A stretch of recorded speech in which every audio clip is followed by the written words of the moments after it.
गौतम बुद्ध और गरीब आदमी की कहानी। एक बार बुद्ध अपने शिष्यों के साथ चलते हुए एक गांव में आए। उन्होंने अपने शिष्यों के साथ कुछ दिनों के लिए गांव में रहने का फैसला किया। यह खबर गांव में आग की तरह फैल गई कि गौतम बुद्ध उनके गांव आए हैं। लोग बुद्ध को देखने आने लगे और वे अपनी समस्याओं का समाधान पूछने लगे। बुद्ध भी उन्हें उनकी समस्याओं के सभी समाधान दे रहे थे। इस बीच एक ग्रामीण ने बुद्ध से कहा, हे भगवान, हम सभी गांव में कड़ी मेहनत करके अपना जीवन यापन करते हैं और हम धन्यवाद करते हैं। उसने हमें जो कुछ भी दिया है उसके लिए सर्वशक्तिमान है। लेकिन हमारे गांव में एक व्यक्ति है जो कोई काम नहीं करता है और अपनी गरीबी के लिए सर्वशक्तिमान को हर समय दोषी ठहराता रहता है। वह हमेशा भगवान को कोसता और गाली देता रहता है। अगर हम उसे रोकने की कोशिश करते हैं तो वह हमें भी गाली देना शुरू कर देता है। हमें समझ में नहीं आ रहा है कि क्या करें। बुद्ध ने मुस्कुराते हुए कहा, आप लोग कृपया उसे मेरे पास ले आओ। एक ग्रामीण ने कहा, तथागत वह व्यक्ति बहुत कठोर है। वह आपको गाली भी दे सकता है और हम उसे आपका अपमान करते नहीं देख सकते, इसलिए उसे यहां बुलाना उचित नहीं है। बुद्ध मुस्कुराए और कहा, चिंता मत करो, तुम उसे यहां लाओ। उससे कहो कि भगवान बुद्ध तुम्हारी समस्याओं का समाधान कर सकते हैं। गांव वाले उसे पहले लाने गए।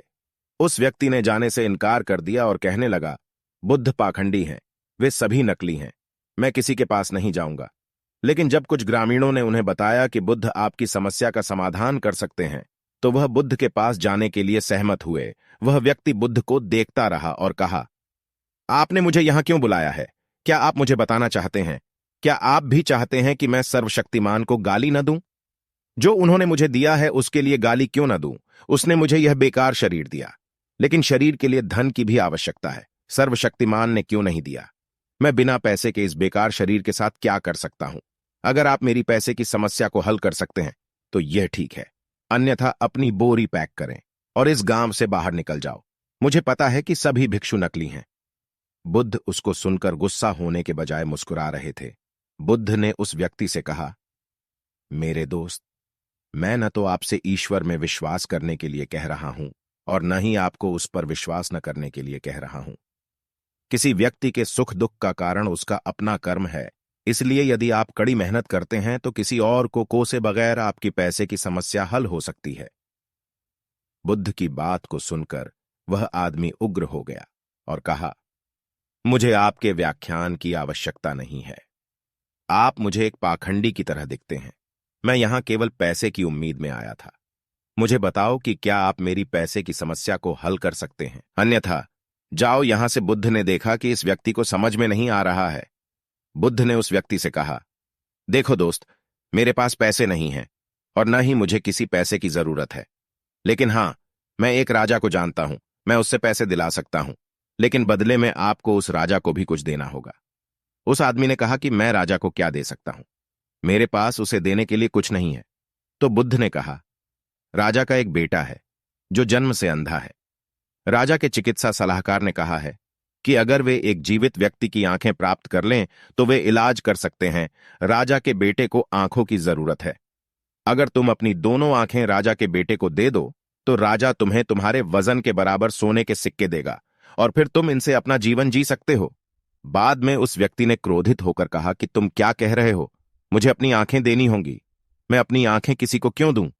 आदमी ने कहा, हां, मुझे पैसे की जरूरत है, लेकिन इसका मतलब यह नहीं है कि मैं पैसे के लिए अपनी आंखें बेचूंगा। अगर मेरे पास आंखें नहीं होंगी तो मैं पैसे का क्या करूंगा?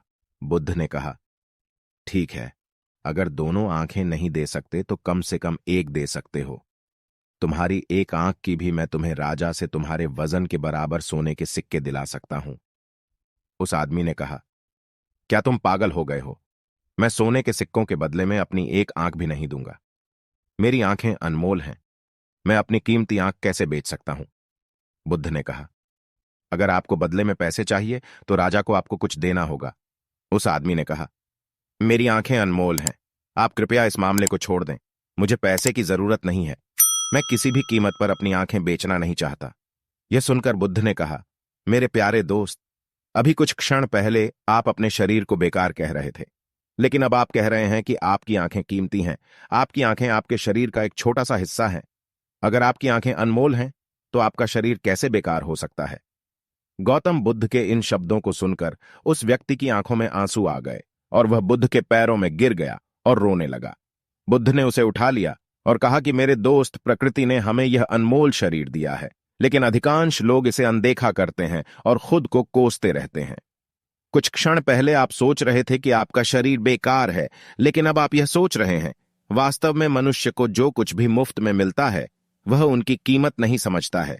इसलिए हमें प्रकृति का आभारी होना चाहिए कि उसने हमें यह अनमोल शरीर दिया है जो सभी जीवित प्राणियों में सबसे अच्छा है। खुद को कोसने की बजाय परमात्मा को धन्यवाद देना चाहिए कि आपको इतना खूबसूरत बनाया। आप विचार करो, दुनिया में बहुत से ऐसे लोग हैं जिनके पास आंखें तो है लेकिन देख नहीं सकते, लेकिन फिर भी वह परमात्मा को धन्यवाद देते हैं। आपके पास तो आंखें हैं, आपके पास तो सब कुछ है।